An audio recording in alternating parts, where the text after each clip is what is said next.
Message کر رہے ہوتے ہیں، بلا وجہ فون کر رہے ہوتے ہیں، آپ کو قرضہ چاہیے تو لے لو، حالانکہ جس کو چاہیے وہ خود لے لیتا ہے۔ یہ جان بوجھ کر قرض کی ایک عادت ڈال کر اس پر سود لے کر اس بندے کو سودی کاروبار میں ملوث کرتے ہیں۔ تو اس لیے نہ ضرورت سے زائد لینا چاہیے، نہ بلا ضرورت لینا چاہیے، اور لیں بھی تو اس کے لیے بھی آگے یہ ہے کہ میں آگے بتاؤں گا کہ سودی قرض لین دین سے بچنا چاہیے۔ 7ویں نمبر پر یہ ہے کہ جب بھی قرض لیں تو ادائیگی کی نیت سے لیں۔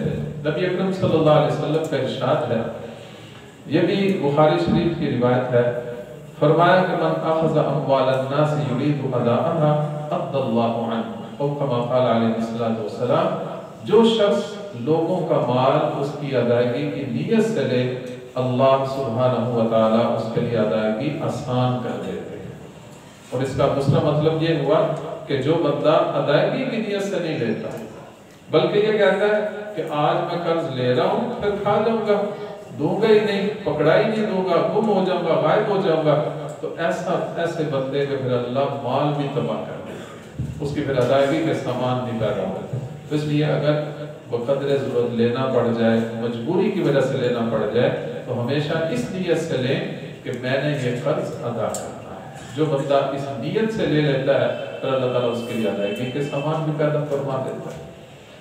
اسی لیے کہ ادائیگی کی نیت سے قرض لینا چاہیے اور پھر وعدے کے مطابق اسے ادا کر دینا چاہیے، بلا وجہ ٹال مٹول نہیں کرنا چاہیے۔ حدیث پاک میں مثل الغنی ظلم، کہ فرمایا کہ جس کے پاس مال ہو وہ ادا کر سکتا ہے قرض، اپنے فرائض اپنی ذمہ داریاں پوری کر سکتا ہے، لیکن اس کے باوجود وہ ادا نہیں کر رہا، ٹال مٹول کر رہا ہے، لینے والے سے کہہ رہا ہے کہ صبح آ جانا، کل آ جانا، شام کو آ جانا، بلا وجہ اس کے چکر لگوا رہا ہے، تو یہ ظلم ہے۔ اس کو نبی اکرم صلی اللہ علیہ وسلم نے ظلم کہا ہے، اور ظاہر ہے کہ جو ظالم ہوتا ہے اس کے ساتھ اللہ کی کبھی مدد نہیں ہوتی۔ اس لیے بلا وجہ مال کے ہوتے ہوئے بھی آدمی کو ٹال مٹول نہیں کرنا چاہیے، جو وعدہ کرے اس وعدے پر پورا اترے۔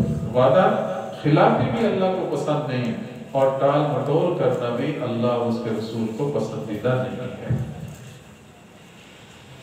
اس کے بعد اگلی ہدایت یہ ہے کہ ادائیگی قرض کے وقت یہ دعا بھی پڑھ سکتا ہے، بارک اللہ لک فی اہلک و مالک، بارک اللہ لک فی اہلک و مالک، اللہ تیرے اہل میں بھی تیرے مال میں بھی برکتیں عطا فرمائے۔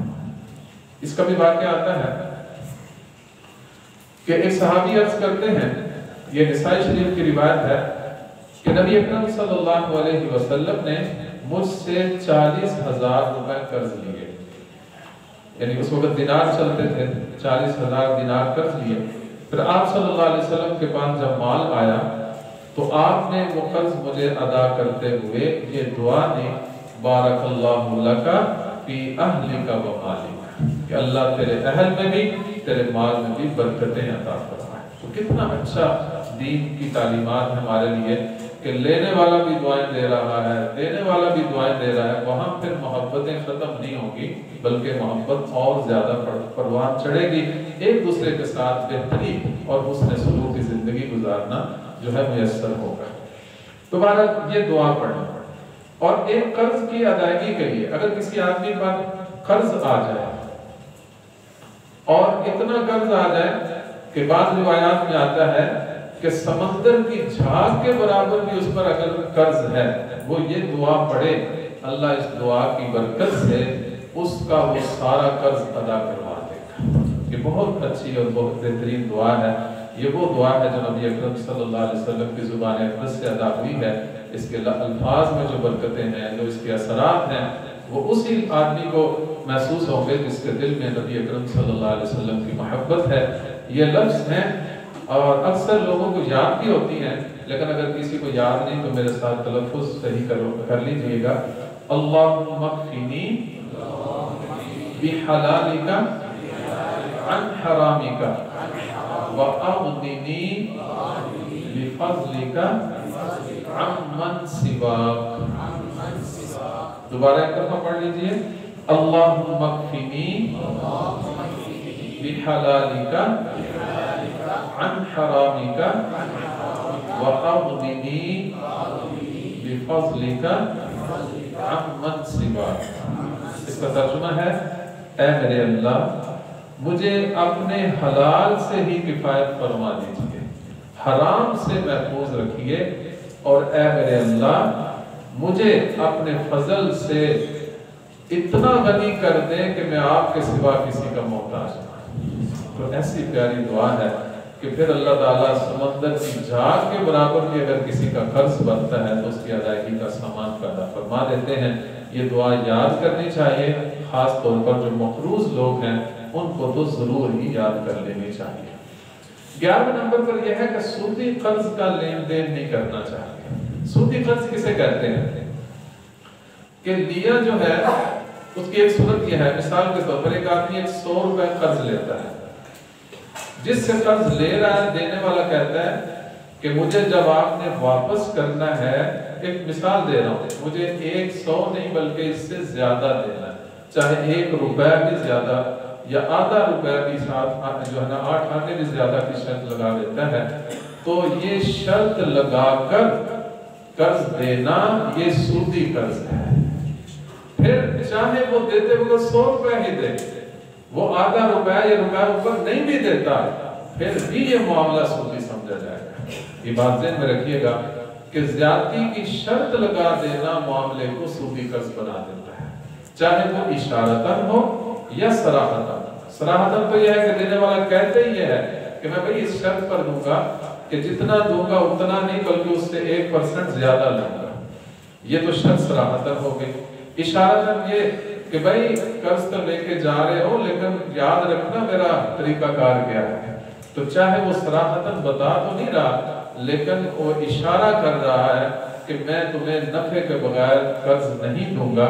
और नबी अकरम सल्लल्लाहु अलैहि वसल्लम का फरमान है, कुल्लु कर्ज़िन जर्रा नफ़अन फहुवा रिबा। जो भी कर्ज नफे के साथ लेकर आए तो वो समझो कि वो रिबा है, वो सूद है। इसलिए सूदी मामले का कोई कर्जा नहीं लेना चाहिए। खास तौर पर जो बैंक वाले या इसी तरह मुख्तलिफ जो इदारे हैं कर्ज देते हैं, बहुत कम ऐसे हैं जो बगैर सूद के देते होंगे, लेकिन अक्सरियत यही है कि उन्होंने नाम बदले हुए सूद के, मार्कअप या कोई उस पे जो है इंटरेस्ट, कोई मुख्तलिफ किस्म के नाम रख लेते हैं, लेकिन होता वो सूद ही है। जितना कर्ज दिया है अदायगी उतनी ही रखी जाए, उतनी ही शर्त रखी जाए तो वो बिला सूद कर्जा है।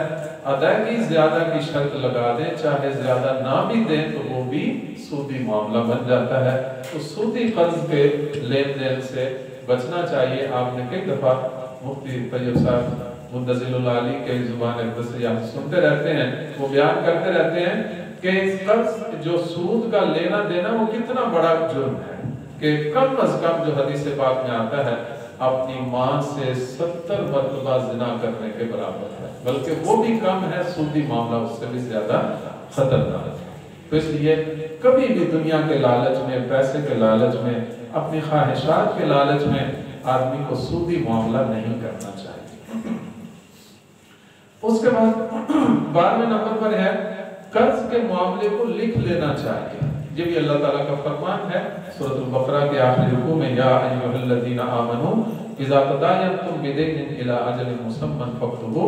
ऐ ईमान वालों, जब तुम किसी मुअय्यन मियाद के लिए उधार का कोई मामला करो तो उसे लिख लिया करो। लिखने के बहुत फायदे होते हैं। जो बात लिखने में आ जाती है उसका इनकार करना मुश्किल हो जाता है, उसमें रद्द-ओ-बदल करना मुश्किल हो जाता है। और अगली बात यह है कि गवाह भी बना लेना चाहिए। 2 बंदे जब मामला कर रहे हों तो अल्लाह ताला का फरमान है कि वस्तशहिदू शहीदैन मिन रिजालिकुम, अपने मर्दों में से 2 मर्दों को उस पर गवाह बना लिया करो। तो गवाह भी बन जाएंगे, तहरीर में भी आ जाएगा, फिर झगड़े का दरवाजा ही बंद हो जाएगा। तो इन तालीमात पर अगर हम अमल करेंगे तो हमारा ये मामला, ये हमारी आदत नहीं रहेगी बल्कि इबादत बन जाएगी। अल्लाह ताला हम सबको अपनी आदतों को इबादत में बदलने की तौफीक अता फरमाए। وآخر دعوانا